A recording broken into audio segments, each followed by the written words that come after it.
Thank you for joining us on the Winning and Selling podcast. I'm Professor Scott Plum of the Minnesota Sales Institute, and with me is Bill Hellkamp of Reach Development Systems. What is the biggest influence on your decision to purchase an item? Is it the price, availability, scarcity, or the brand? If it's the brand, how can salespeople be effective, or are they really needed? No, this isn't a doomsday warning, salespeople, but it may help you stay in the game as Scott and I welcome marketing expert Corky Hall to discuss the importance of aligning sales with the brand on episode 554 of the Winning at Selling podcast.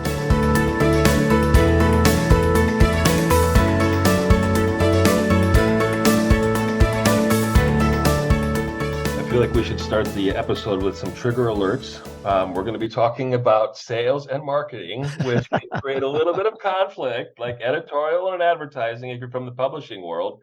And I've lived in both of those worlds, and it can cause some conflict. But through conflict is creativity, and we come up with a better idea. As Covey would say, it's not your way, it's not my way, it's a better way. Oh, I thought you were going to say it's the highway. It's not your way, highway, it's the highway. Get out of here. When Bill and I did 7 Habits of Highly Effective People, you can look at that past episodes. We did 7 Habits. Great book if you haven't read it, and that's something that I got out of the book. So as we know, we have a guest today and no book club for this particular episode. Next week, we're going to be, again, returning to the book, What Great Salespeople Do. We're going to cover chapter 6, Stories for Selling. And we're really building this up, Bill. As you said before, and other authors and other books that we've worked with, they really kind of work on building it up. And I always like to see how the movie ends as we get to the final chapter. It all makes sense as they bring it all together. So, my mother reads the end chapter of every book she reads because she doesn't want to wait. Yeah. Then she fills it in. So anyway, I want to introduce our guest. I met him playing pickleball and just got along really well. We sat down, had some coffee after one of our sessions, and had just a great conversation. And what I found out that I had providentially run into one of the most highly accomplished marketing experts in the upper Midwest. And I knew that we had to have Corky Hall on the Winning at Selling podcast when we had that conversation. Corky began his career at General Mills, working with the Cheerios, Wheatings, and Betty Crocker brands. In the 80s, he was owner of U.S. Communications, U.S. Studios, and U.S. Restaurants. U.S. Communications grew into the second largest promotional marketing agency in America. He was recognized nationally as a leader in promotional marketing and for pioneering major licensed property tie-ins, including representing George Lucas and Steven Spielberg. In the 90s, after selling the U.S. group of companies, Corky was recruited as executive vice president of Gage Marketing Group, the country's largest marketing services company, to create a marketing communications agency. He later founded Corky Hall Marketing, which together with Chuck Batko evolved into Hall Batko, a business and brand consultancy. In 2002, Corky co-founded Stellus Consulting with John Spears, former president of Pillsbury International and senior VP of strategy and brand development. Corky's role at Stellus is to guide the leadership teams to create the strategic vision for their organization and the brand strategies that will build strong relationships with their customers, consumers, and stakeholders. Wow, you've been doing a lot of things, Corky. Welcome to the Winning at Selling podcast. Well, thank you. And thank you for that wonderful introduction. And I enjoyed our time getting to know one another as well, Bill, starting with pickleball. So again, thank you for the opportunity to kind of discuss stuff with you. Corky's the calm one at pickleball. I'm the one that gets mad when I don't make a shot, but Corky's always calm. So we'd be good partners. All right. So let's start off. I want to start off with something that's a little bit off topic, but I know that you've done a lot of work with sports teams, professional sports teams. And I think that's always interesting to people because, sports is such a big deal in our country. What have you done? How have you guided those brands? What are some of the stories you have from that, Corky? Wow. Well, I began doing sports marketing when one of my mentors, Bob Nagley Jr., won the bid to get the next NHL team back into Minnesota after Dallas had left here. They stole our team. Yes. And in fact, when we did the research, the word that fans used to describe it was that they were kidnapped. When you listen to fans or customers, they'll give you language that is just so perceptive into their emotions and into their heart And that's what brands are built on. So I began with that and created the brand strategy behind what became named the Minnesota Wild, which we named as well, and the colors and the concept of the state of hockey. And it all came from talking to fans about their connection to hockey and pro sports and all of that. And out of that came the understanding that the way they felt about things was that while they distrust professional sports, hockey is an innocent and natural part of growing up in Minnesota and something that they take great pride in. So that was what's called the insight statement that we then took to then build the brand all around that. So it's not about NHL hockey. We play NHL hockey. The brand is about the depth and the innocence of this native sport that now is going to be represented. In other words, our native sport will be represented in the NHL at the highest level in the world. Wow. That's interesting. That's where brands come about, because it's about the difference in how one fan base geographically, let's take the Minnesota Wild, feels about the game. Now, I'll give you an opposite perspective on that, which is that I was then asked by the Pittsburgh Penguins, David Morehouse, the president of the Penguins, said, hey, who did that stuff for you with the state of hockey and the Wild? And because I've got to do something here with the Penguins. And I went out there and we developed a brand that was very, very different from the Minnesota Wild representing, your native sport in the NHL. Mm-hmm. Their brand was all about the fact that in Western Pennsylvania, football is a religion. So you've got the Steelers. I mean, right. And you Pirates, one of the oldest baseball teams, in the world. And so everything there is about this, been around forever. It's part of who we are. All of that stuff. And what we realized was hockey is not native to that area at all. So what we did was we targeted the brand for 18 to 34-year-olds who no longer want to or choose to live with their dads and grandpas' teams and their dads and grandpas' way of doing things. The steel mills are gone. Pittsburgh today is the cleanest city, the greenest city in America. It's no longer the smokestack place. Wow. So we built the brand all around the 24/7 of the music and the fashion and the technology and the robotics and all of that of today, and how hockey fits with that new way of living today. Almost like a modernization of it. Exactly, yeah. So you can see there's two teams in the NHL, but their fan base is very different. And brands are built on the emotional relationship between customers or fans in this case and the product or the brand itself. So is that helpful for you to understand? Yeah, that brings up a really good thought in my mind, because when we talk about sales, the discovery phase is so important. And listening to what that particular customer needs as far as a solution, right?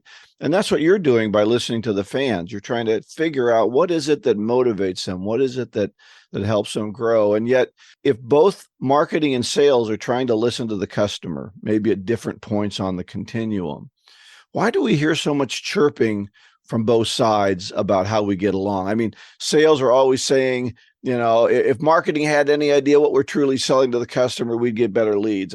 And marketing says, if sales would just follow our branding better, we'd have more sales. And it just seems like we're always at odds with one another. How can we bring those together? What's the real story about sales and marketing, and how can we bring them together? Because we're both trying to get to the customer's motivation. Boy, I'll say, and the more you can have trust between sales and marketing, the stronger you're ultimately going to be in the marketplace. And that lets me tell a story about the background of the process we use. When Grand Metropolitan, who was the largest liquor company in the world, did a hostile takeover of Pillsbury, they became, Pillsbury, Burger King, the largest liquor company. And then they merged with Guinness to build a $30 billion publicly held company. And what they realized was that their stock market in London had already taken out the duplicated costs that would come together between these two organizations, because it was a merger of equals.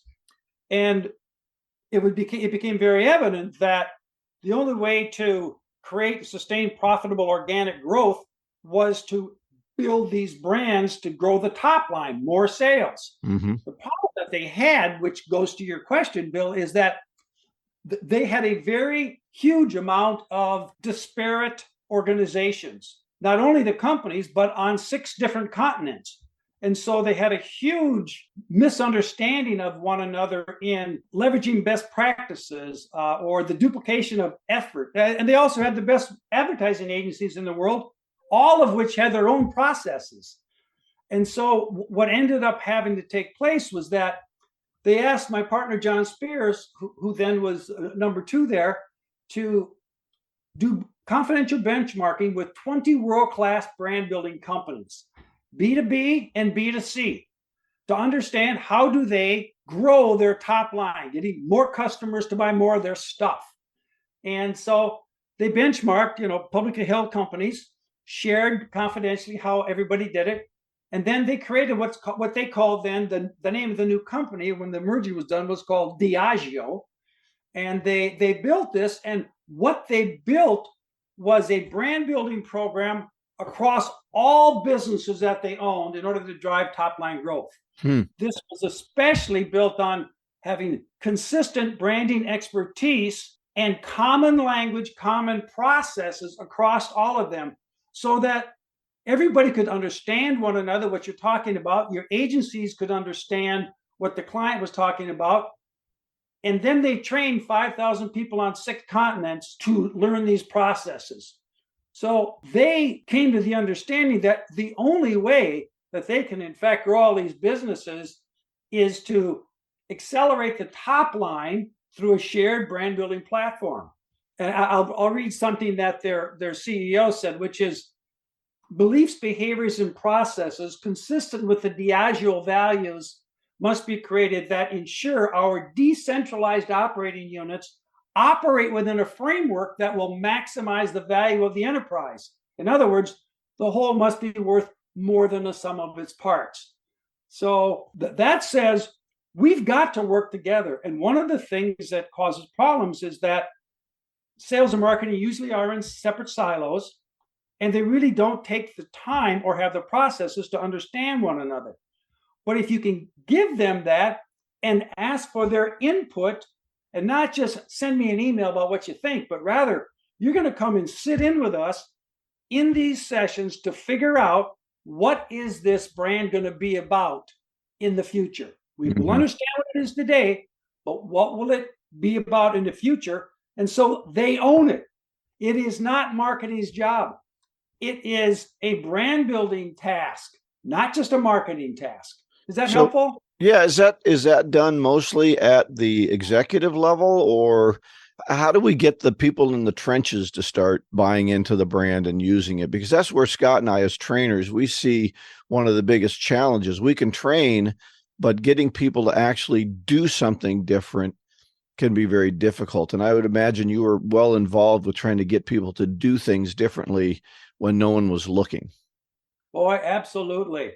And it begins with, again, ensuring that any thoughts, questions, insights, potential solutions that the sales force have is a part of the process that we're going to use to go out and ask current, former, and potential customers to talk to us about. So sales should be involved early on in figuring out what's this brand be about. Mm-hmm. When we get the research back, we need the correct representatives from whatever kind of organizational structure the sales force may be under. We need their leadership to be involved with, if it's a privately held company, it's usually always the owner. If it's a pro sports team, it's the owner. head of business ops, general manager, marketing communications people. So we want all of the really important component for implementation to be involved in this. Mm-hmm. And then through process, you take it all and you just drive it all together. And what I'd like to do is just kind of give you some thoughts about, well, what would go through doing, what would you go through in creating that sales can be so important on. Okay. We use the concept of a great tree. Above the ground, we as human beings see a great tree and say, wow, look at how powerful that is and how healthy it is and how it's growing so much. Well, we know that the power of a great tree isn't above the ground. It's actually below the ground. Mm-hmm. In the nutrient-rich soil that it's in, and a great root structure that sucks all of those nutrients up and gives it stability as well. So when we build a brand, we think about above the ground. Mm-hmm. Our customers see our products and our pricing and our website and our sales materials, maybe our direct marketing or the retail places we may be involved. That's all they know.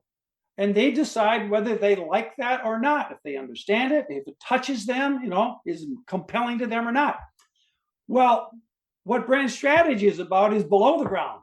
It's taking all of the things that are important and building it into this brand strategy, all below the ground, that then all of our resources, be it sales force, sales materials, distribution, product development, pricing, advertising, will all take it and then grow it above the ground, if you will, and it'll be consistent and it'll be clear so that people can understand the brand regardless of in what medium or personal, sit down lunch they may have. And so when you're doing the below the ground work, then it's like the roots of the tree. And so the end result is what's called a brand promise. Now, you may have heard that before, or positioning or unique selling proposition. All of those are synonyms for one another. We have, like other people, to use the word brand promise because it says, what are you promising and what will you deliver on? And the definition of a brand promise then is the single-minded expression, which means the single-minded expression of the most compelling, believable, and distinctive benefit that will change customer behavior. So that's what we're trying to figure out. Can we narrow it down? So you start with, who is the target customer and what do you want them to do? What behavior are we looking to get? Because we're going to build the brand for those people to cause that behavior. The next input is customer insights. It's what makes the brand promise compelling.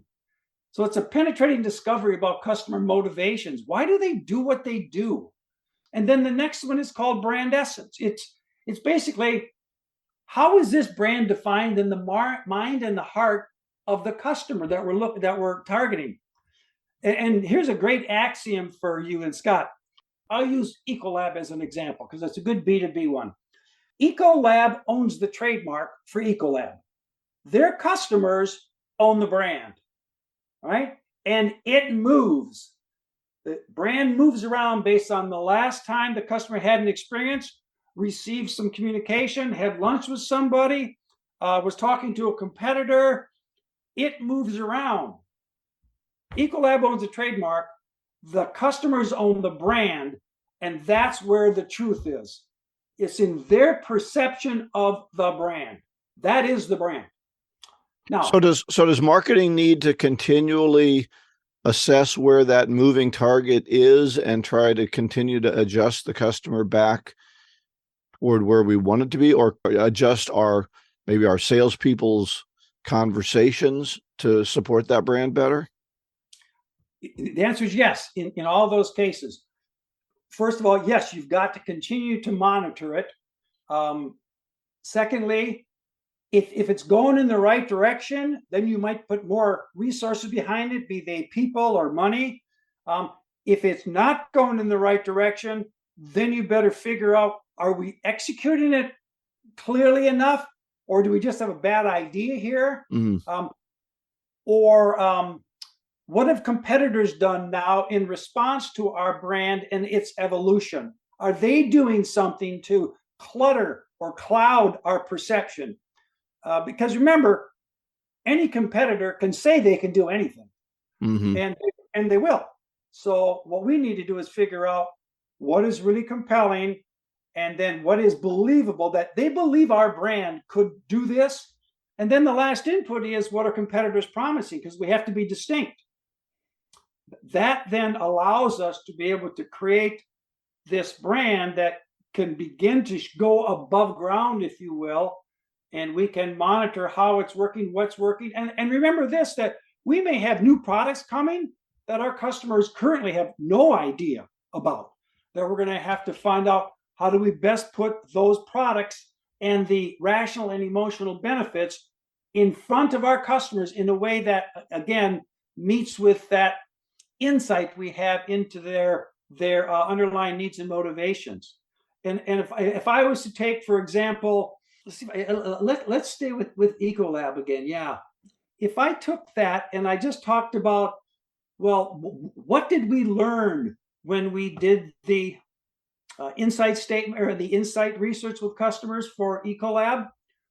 What we found out was that even though there were 5 different global businesses that were all involved in this, so the 5 presidents sat with us, and when we began, they said, I don't know why our CEO wants us here. We all have such different businesses. And the answer was, yeah, but he believes, that the CEO believes, that we need to have one Ecolab. And then, because we've made so many acquisitions over the years, we're losing the power of Ecolab. It's going to all of these individual brands we bought and companies. So when they came together and said, we're all different, we said, well, let's just go through it. And let's not think about the products we have. Let's think about the customers we have and their needs and motivations, their hopes and dreams and fears. And so when you do insights, you try to get it down to what's called an insight statement. It's as if all of our customers said this. And so I'll give you literally what the Ecolab one was. And this is in first person from the Ecolab customer standpoint. Quote, I need to minimize my risk of financial and emotional pain associated with the inevitable problems that happen in my world. Whether your customer is a restaurateur who has dishwashing stuff and they can't let that go down, or it's a hotel that has laundry, or it's a Nestle food plant that has to make sure it's up to OSHA, all of those same kinds of issues that we provide chemical cleaning for can come right down to, hey, I need to minimize my risk of financial and emotional pain associated with the inevitable problems that happen. We can build a brand on that. Yeah, we can build a brand on that. No question about it. Let me ask you a question, Corky. Very interesting on brand. Some of our listeners are working for smaller companies and they don't necessarily have a brand, but some customers are familiar with a product. So how does somebody work on transforming a familiar company to a brand? And then how can smaller organizations, salespeople specifically, leverage the value of a brand, though they really don't have a brand, to be able to really shorten that sales cycle and increase the closing ratio? Does that make sense? It does make sense. I would suggest strongly that every company has a brand. You may not think of it as a brand, but if your customers know who you are, that's what your brand is. And whatever they believe you are, that's what your brand is. So let's just use the word reputation as a synonym for brand, because they're the same thing. And every company, big or small, has a reputation to whomever it's ever been in front of, any awareness. Now, it may be a good reputation. It may not be. I can tell you that in the process we use, we do 2 steps to understand brands. One is we're going to gather the research and we're going to identify, here's what the brand is today in the hearts and the minds of your customers or potential customers who may have heard of you. And in that, we have a a device called a brand essence wheel. It literally just captures information rationally and emotionally. So from the customer standpoint, how does your customer describe the product? And how do they describe what the product does for me rationally? And then how does the brand make them feel emotionally? And how does a brand make them look to other people, like their boss or their competitors or their peers or at a trade show? Again, you can take the word brand and exchange it for reputation because it's the same thing. Just that brand has gotten to be a very strong term over the last couple decades. But now to go to your other one, how do you end up, if you're a smaller company, being able to bring it to the market? It really is understanding, all right, how do we normally go to market? Is it direct sales? Is it outbound sales? Is it through brochures that get leads? Is it trade shows, etc.? And in all of those cases, what we always want to do is have everything be the same big story. I say big story because it's what's on top of everything. It's kind of like for the Wild, it's the state of hockey. For I'm thinking about the Ecolab, that they wanted to get the one brand, one voice, and so what we ended up doing is giving them this brand promise for them that really was about, regardless of whichever product you're selling, this is what our brand promise is going to be. And it is, quote, the power of Ecolab personally delivers, inspires confidence that you are protected. It is about protection and them being protected. Remember that brands are built on emotional promises. They're not built on rational things, because, Pillsbury can put in a bunch of chocolate chips, but Nestle will put in more the next time. Then you've got this war back and forth. Or you can have Mate Precision Tooling, a global tooling company, and not very big, but a really good one, that makes great drill presses and all that. Well, all of their competitors say the same thing. So it's, and that's the good American way. A competitor does something rationally and everybody will match it, and hopefully better and less expensively. But brands are built on emotional relationships that have to be underpinned by rational proof points. You better have the damn stuff. Right. But brands are built on that single emotion that you want to stand for, which is why smaller companies can certainly do it just as well as bigger companies. Is that helpful, Scott? It's a great answer, and a lot of overlap between intellectual and emotional. We talk about that in sales all the time. People buy emotionally, they justify it intellectually. So Yes. it's really a great overlap between sales on emotional and brand emotional. And I really like the saying that the brand is owned by the customer, right? It's the root of the trees. Yep. Just like value is defined by the prospect, not the salesperson. So I really love the overlap between those two areas. Yeah. And when you use the word value, like many people these days or in the last decade or so, will use the term value proposition, and it can be synonymous with brand, but usually it's not, especially in very sophisticated producers of products, but may not be sophisticated marketers. So value proposition is usually about rational features and benefits, that are important. But when you get to most of the value propositions I've seen, don't talk about the emotional connection, which is why the brand really is the thing that should be able to stand as an umbrella story. And then all the value propositions should be support points for that. Wow. Yeah, I think it's interesting when we talk about how the emotion of brand. I have to think of Harley Davidson. I don't know that there's a lot of other brands in the world where people have it tattooed on their shoulder. Exactly. And Corky, any last words? Unfortunately we're running out of time, but any last thoughts that you want to leave our listeners, again, most of whom are salespeople and sales leaders, with how they can interact better with marketing?